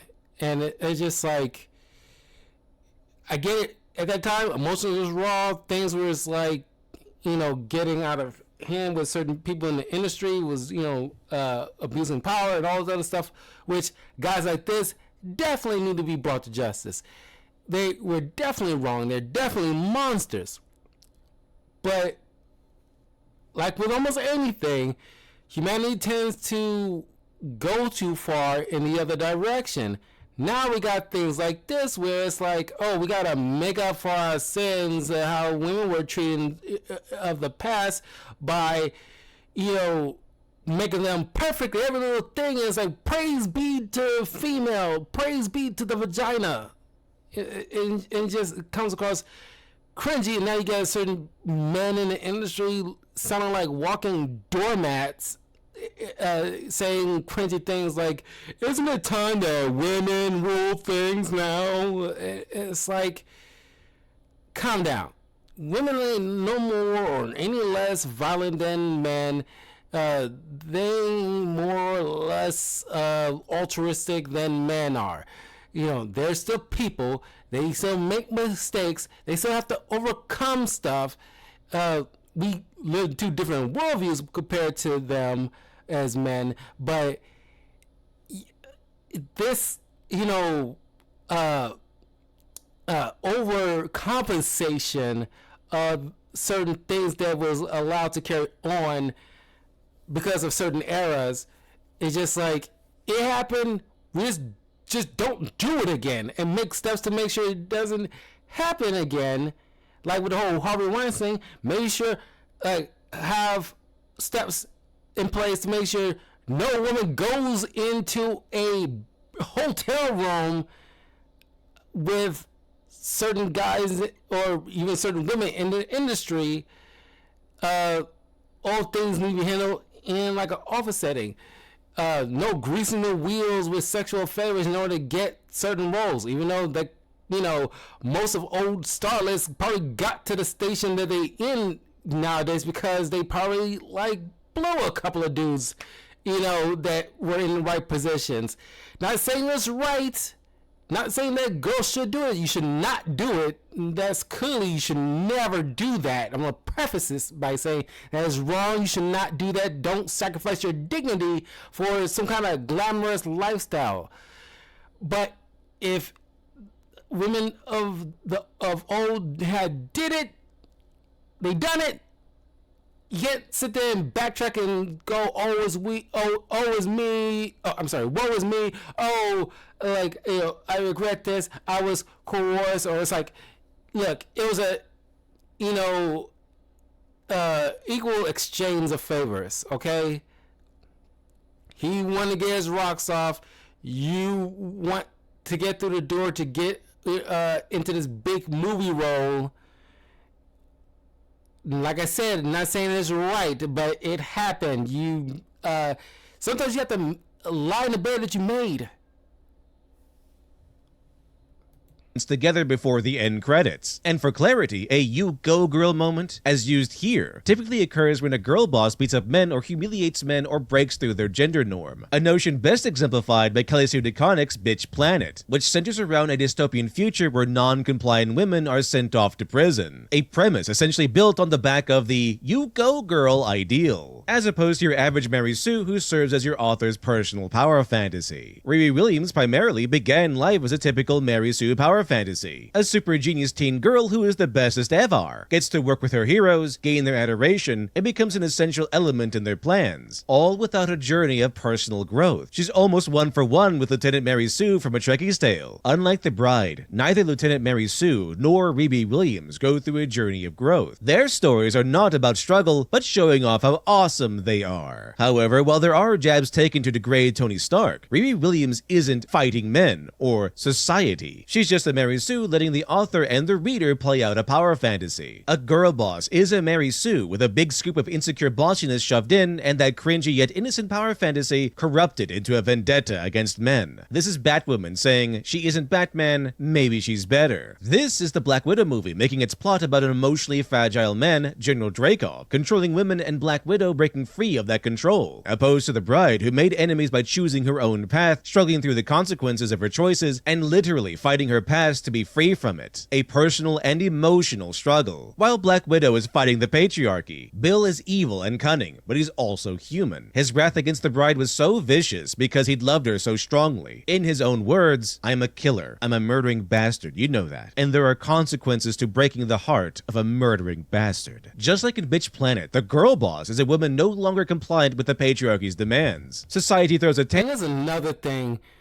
They don't make Hollywood scenes, or even not just Hollywood, but like even comic books and TV shows. It's just, you gotta uglify certain women. They gotta be mannish. You gotta have them looking like a, like body empowerment looks like, oh, women comes in all shapes and sizes. People in general like looking at pretty people. I'm not exactly Chris Hemsworth, but Chris Hemsworth is something gives you some kind of inspiration to achieve. But I'm not going to sit there cancel him to like, well, it's like he's not very positivity. It's like, you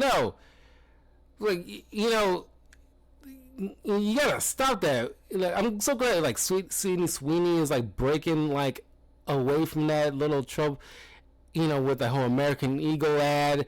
It's just like, we like looking at hot people, especially hot women. All the people who was like whining about that are probably like just bitter, jealous, people who don't want to try to better themselves. They just like, they want to live how they are and not grow. So they figure like the world need to warp to my viewpoints because like I look like shit, so I don't want to feel bad because I don't look like this girl, so I'm gonna sit there and cry on the internet of Nazi propaganda and all this other stuff because this like she's not pro girl, she's not about like body positivity and all this other super leftist crap where I think some of these people don't believe half the crap they spewing because they didn't find anybody that kind of like them who they are, or they just too lazy to better themselves. And you get certain people like this in certain writers' rooms, and you get comics like this where you got like this fat black woman with a head half shaved, or this business suit Susan who got like always a grimace on her freaking face. It's like okay, we don't need to have everything match the real world. We live it. Sometimes we just want to live in the fantasy. well, at least not living a fantasy.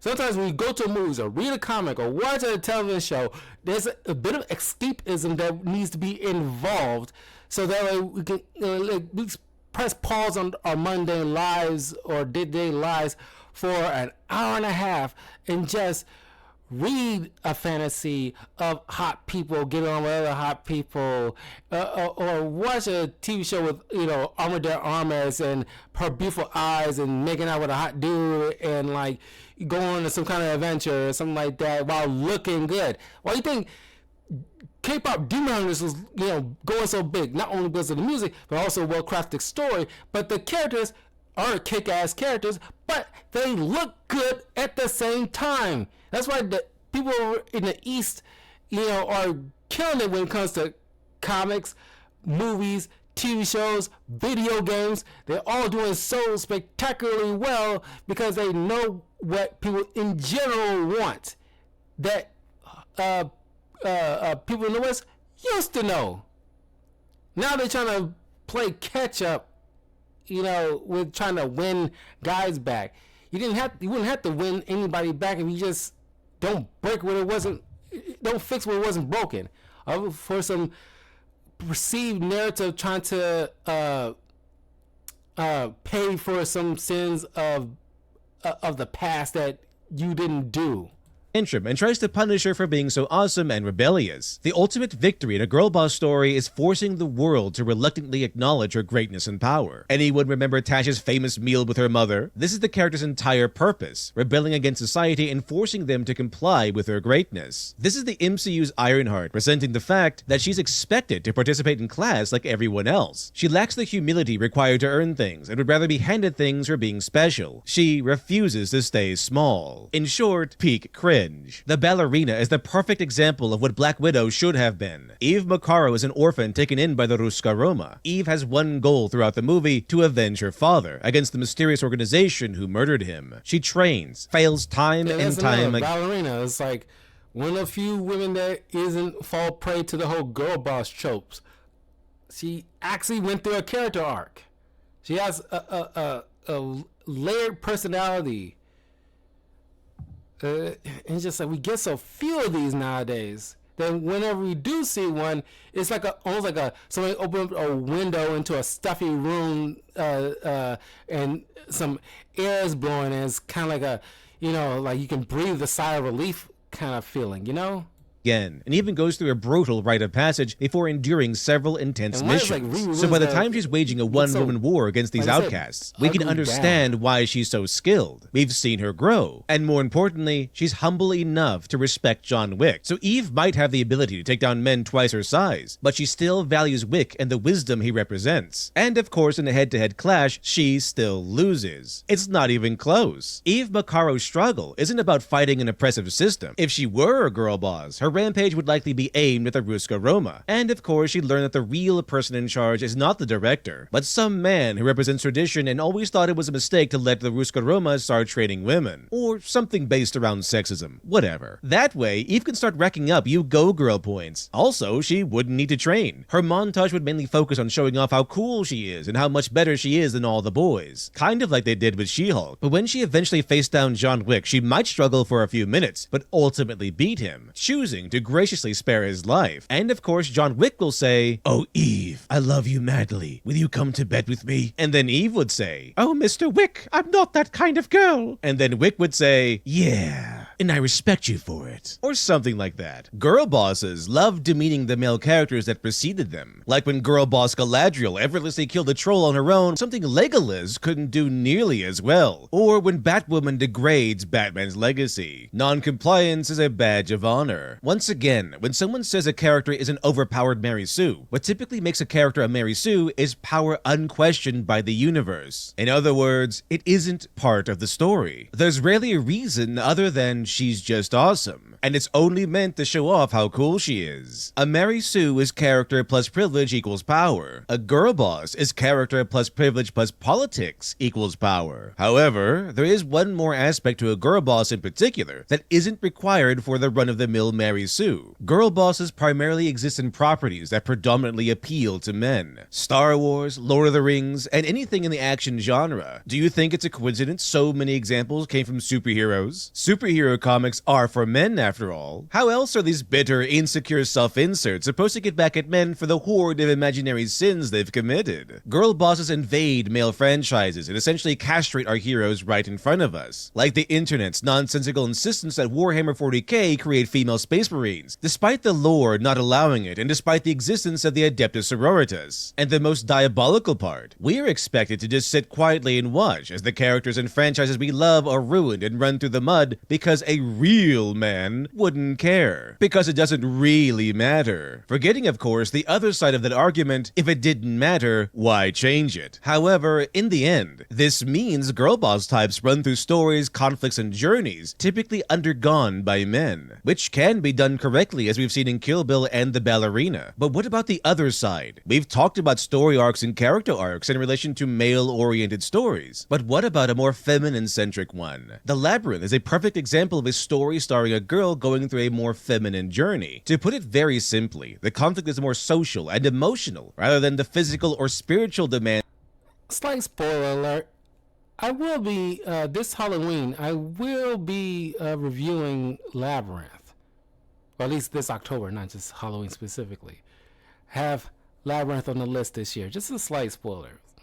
Of a male journey, Sarah begins the story as emotional, whiny, and selfish, to the point where she chooses to wish her baby brother away. She needs to rescue the little brother she finds annoying for the parents she resents, while essentially rejecting everything she ever wanted. Sarah is a girl lost in the fantasy of romance. She wants to be the bold heroine facing down the Goblin King. Through dangers untold and hardships unnumbered, I have fought my way here to the castle beyond the Goblin City, to take back the child you have stolen. For my will is as strong as yours, and my kingdom is as great. You have no power over me. But in the beginning, she says these lines without understanding the bravery, the sacrifices, or the true personal strength it takes to say them. To win her brother back, Sarah had to reject everything she wanted and fight for everything she disliked about her life. A magical kingdom and a powerful king who is obsessively in love with her. She can be Jareth's queen, and all she has to do is surrender her former life, her family, and her brother. Sarah grows over the course of the story. She fails time and time again. But by the end of the movie, she's gone from a whiny girl who cries about things being unfair to someone who voluntarily faces the Goblin King alone, despite the many companions she made along the way. Jareth was temptation personified, a devious and obsessive incubus luring Sarah off the righteous path. She replaced a romantic fantasy with true companionship and a new respect for what truly matters in life. Sarah doesn't start the movie already awesome and beating up all the boys. Her journey through the labyrinth wasn't to break the shackles of the patriarchy, and Jareth isn't a representation of male dominance or whatever. Jareth is Sarah's internal conflict personified. She feels awkward, alone, and neglected. Her dad remarried, cutting her real mother from the picture, and everyone else in her life seems obsessed with a new baby, her younger brother. So when her journey ends, she's able to face Jareth and recite those words from the beginning. Through dangers untold and hardships unnumbered, I have fought my way here to the castle beyond the Goblin City, to take back the child you have stolen. For my will is as strong as yours, and my kingdom is as great. You have no power over me. But this time, she knows the danger. She struggled through hardships, and she's fought her way to the castle beyond the Goblin City to reclaim what was taken and reject the temptation Jareth offers. Even with a movie like The Labyrinth, Sarah struggles, changes, and matures over its course. In short, the movie makes the same demands of Sarah as I've made of Naru, Galadriel, Captain Marvel, and the others. But unlike the others, Sarah meets those demands. As Pixar put it, once upon a time there was a blank, and every day he blank, until one day blank, and here's the important part, because of that blank, and because of that blank, until finally blank. To put it simply, the Pixar formula perfectly highlights the most basic foundation of a good story, cause and effect. Because of A, B happened. Because of B, C happened. Mary Sue's and girl bosses are so frustrating because we see them perform A, but B never happens. Or when we see a girl boss easily overshadow a man who has trading and a wealth of experience with unearned power power or wisdom. We're watching B happen without ever including A. Like why Naru can keep up with or surpass experienced hunters, or wipe out a camp full of European hunters Assassin's Creed style. We only see her train herself. These master level skills just manifest because she needs them in true Mary Sue tradition, and she uses her skills to humiliate and easily defeat the sexist male alien in good girl boss tradition. With the girl boss, she's already special because these characters are written with the philosophy that women are born awesome. So there's no need to justify why they can't beat up all the boys. They can just do it. Captain Marvel shouldn't go to jail or face any negative consequences for breaking the biker guy's hand and stealing. The live action Mulan was just,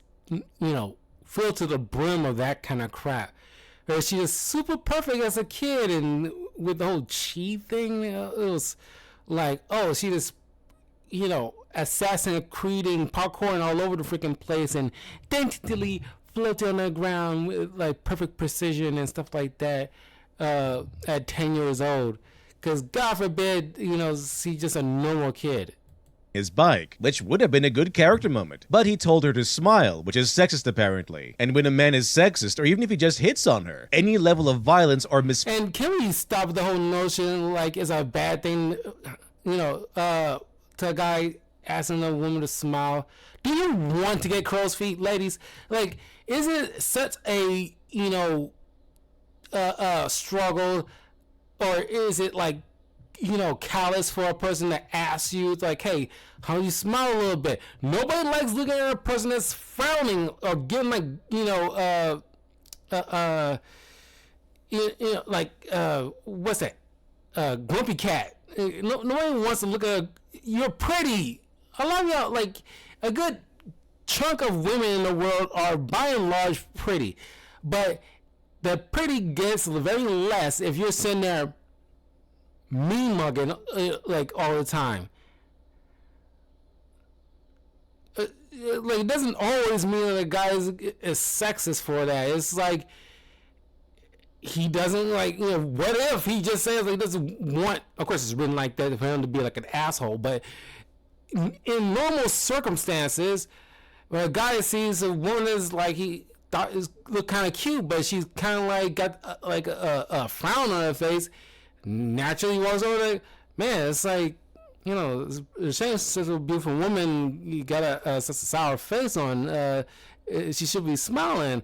Like, what's wrong? It's like, it's the same thing like you going through, you like to talk about something or other.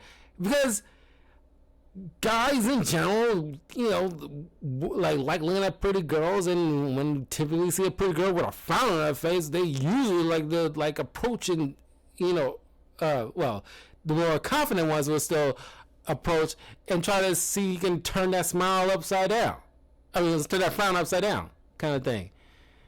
It's not necessarily a bad thing, because that was like permeating the zeitgeist throughout like the 2010s era, I think, where it was like all of a sudden it was offensive to tell a girl that she needs to smile a little bit.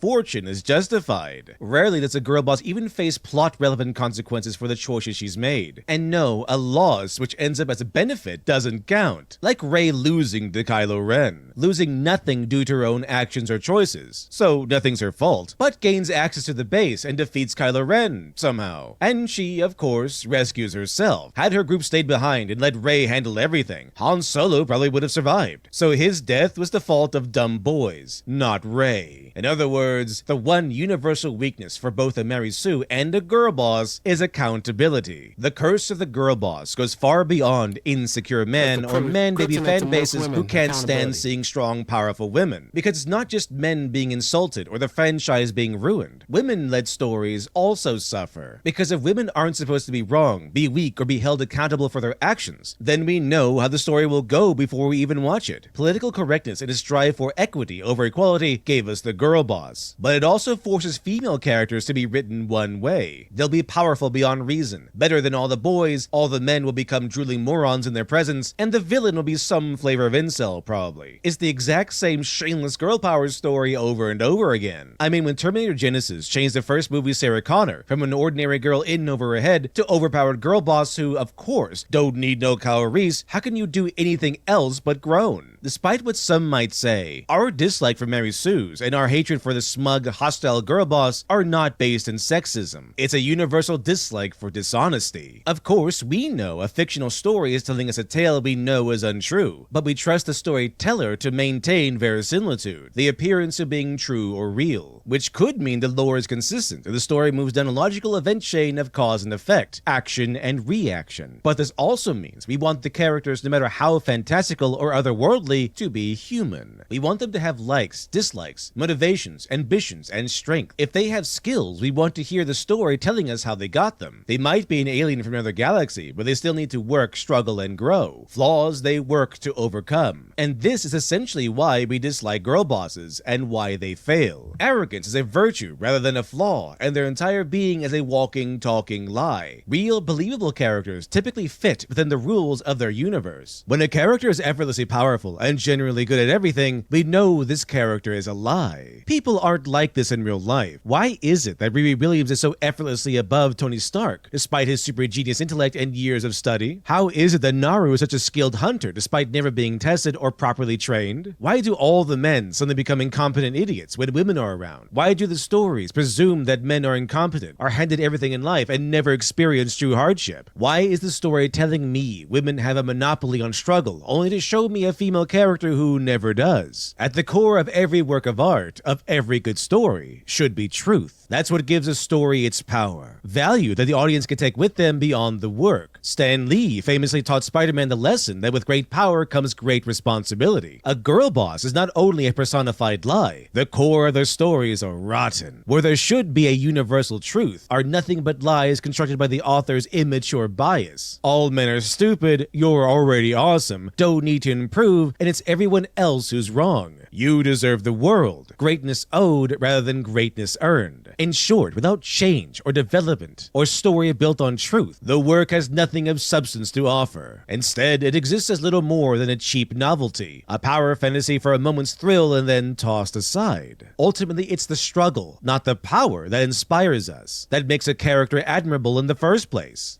It's like an invitation, and it feels authentic. And it isn't equity or girl power or the author's bitter, pathetic worldview, but a universal truth that gives a story its eternal value. In the words of Neil Gaiman, we who make stories know that we tell lies for a living, but they are good lies that say true things, and we owe it to our readers to build them as best we can. Because somewhere out there is someone who needs that story, someone who will grow up with a different landscape, who without that story will be a different person, and who with that story may have hope or wisdom or kindness or comfort. And that is why we write. Alright, even though Neil Gaiman's in quite a bit of trouble recently, but we're not talking about that. But yeah, that is like so true. And I am praying that there'll be a shift, because by and large, the writers in the East are making better quality stuff than we are getting in the West. It's very rare we get some quality stuff in the West nowadays, but there seems to be a cultural shift for the better, I think. But we'll see in the next couple of years, because maybe somebody writing something right now that by the time 2027 comes around, we'll see some epic shift. But right now, whoever's in development, like the next Avengers films, it might be like a crazy shift in tone than what is would have been presented nowadays. So by the time we actually see these little changes, they'll probably be around like 2027 when we see like a dramatic shift in terms of writing and character development, especially when it comes to females. But leave a comment below. Let me know what you guys think. Is Literature Devil on the money on this one? I'll see you guys in a little bit. I'm gonna play some games. I just wanted to figure out which one. But in any case, I will see you guys soon. Take care.